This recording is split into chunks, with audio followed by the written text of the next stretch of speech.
The lowly sponge is arguably the most important tool in your kitchen.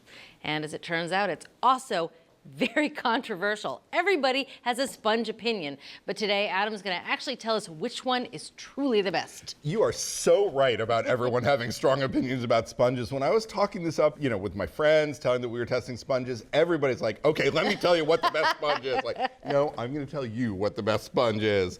And it turns out there are almost as many sponges out there as there are opinions about sponges. So we had to do some serious winnowing down of all of the possibilities. Number one, we eliminated anything that couldn't be used with nonstick cookware. Makes sense. We did a little bit of pre-testing. We cooked diced onions in a really sugary barbecue sauce, almost to the point of burning, and then scrubbed away with a whole bunch of these things. We also cleaned wine glasses that were fragile, thin glass, and we ended up with this lineup of 10 sponges. Different materials, different shapes, different colors, different prices that ranged from a low of 70 cents per sponge to $6 per sponge. There was a lot of down and dirty testing. Testers used the sponges to clean both nonstick and traditional skillets that had had scrambled eggs cooked in them without fat. That same mixture of onions and a sugary barbecue sauce cooked almost to the point of burning. They also cleaned cast iron skillets that had been used to sear burgers made out of 85% lean beef, so there was plenty of nice messy fat to clean out of there. In terms of getting into smaller spaces and maneuverability, testers used them to clean really sticky 1 tablespoon measuring spoons, and also those wine glasses again. In addition, they took the dimensions, they took the thickness, they calculated how much each sponge could absorb in terms of liquid. That's not all. All the sponges went home with testers for some real-world home testing. People used them for a couple of weeks and then reported back. And what was interesting is that there were winners and losers amongst all of the different styles and materials. No one material really stood out. Interesting. But there were a couple of features that were really important. Let's talk first about scrubbing. And for scrubbing, testers really responded to sponges that had a slightly sort of coarse or gritty texture.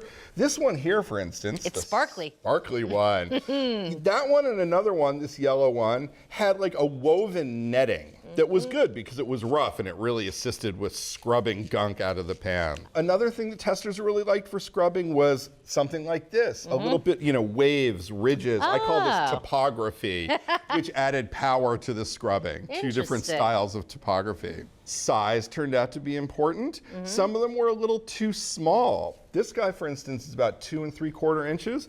So once he gets compressed down, he's wet, you're really going in there. It just felt a little too small to really get a lot of cleaning done in per swipe. The same was essentially true with this one, the little yellow smiley face. I like the way this looks. This one is the Scrub Daddy. It actually got its start on Shark Tank. And it's designed to respond differently to cold and hot water. With hot water, it gets softer and you can compress it. And it did an okay job scrubbing, but it just didn't feel, again, really big enough to get wide swaths of scrubbing done. So testers felt like it wasn't quite all-purpose enough.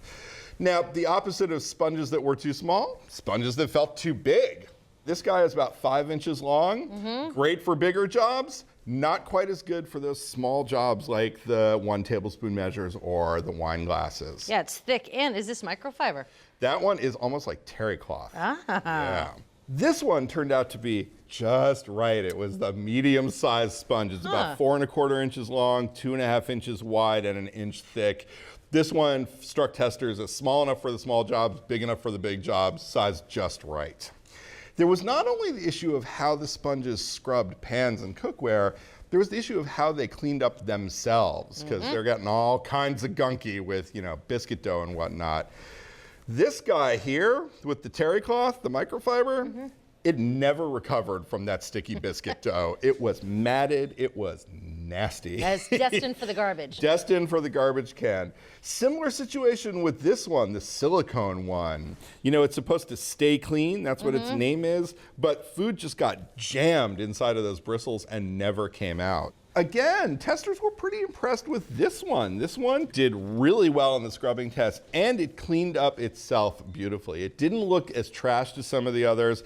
Testers were able to just run it under the water, rinse it off. And this is, in fact, our winning sponge. This We is can the now winner. Tell people what to get. That is the Cedar Scrunch Multi-Use Scrubber Sponge.